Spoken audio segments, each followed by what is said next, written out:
अस्सलामुअलैकुम वरहमतुल्लाहि वबरकातुहू। नहमदुहु व नुसल्ली अला रसूलिहिल करीम।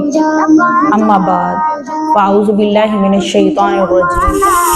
बिस्मिल्लाहिर रहमानिर रहीम। आज का हमारा टॉपिक है अल्लाह ताला की किताब का आदाब। आदाब यानी किसका? अल्लाह ताला की किताब का आदाब, जो अल्लाह ताला ने एक ही किताब दी है। कुरान मजीद सीधे रास्ते की तरफ रहनुमाई करता है। सबसे मेन बात तो है कि हमारा खैर खा और कोई नहीं हो सकता। अल्लाह की ज़ात ने जो किताब दी है वो हमारी खैर खाई यानी सीधे रास्ते पर चलाता है। सबसे पहले हमारे दिल को ठीक करता है, यानी जैसे हमारे दिल के ऊपर जंग है या बहुत ज्यादा गिर्द है, तो जब कुरान पढ़ेंगे तो वो दिल की गिर्द और दिल का जो है वो हमारे ऊपर जो भी डस्ट है वो खत्म हो जाएगी। तो अदाब देखें ना कि अदाब में क्या चीज आ रही है कि आप अदब कर रहे हो किसका? अल्लाह की जात की दी हुई किताब का। और कुरान मजीद पर अमल करने वाले लोग कामयाब होने वाले लोग हैं, जैसे कि हुमुल मुफलिहून, कामयाब हुए वो लोग।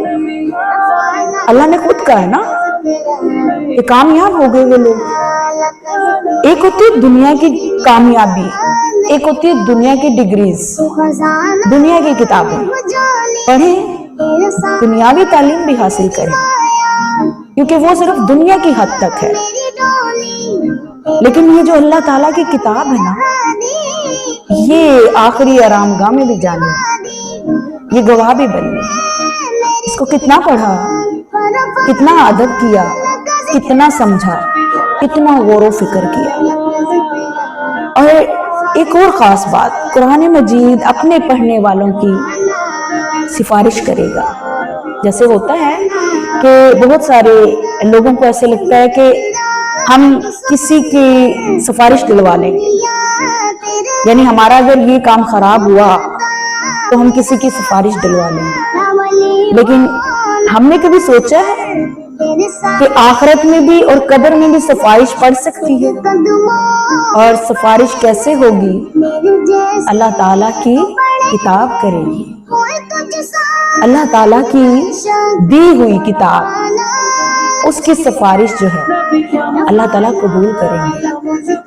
कितनी खुशी की बात है ना कि यानी आखिरी आरामगाह में भी सिफारिश होगी और आखिरत में यानी अल्लाह से सिफारिश करेगा। कौन? ये कुरान करेगा।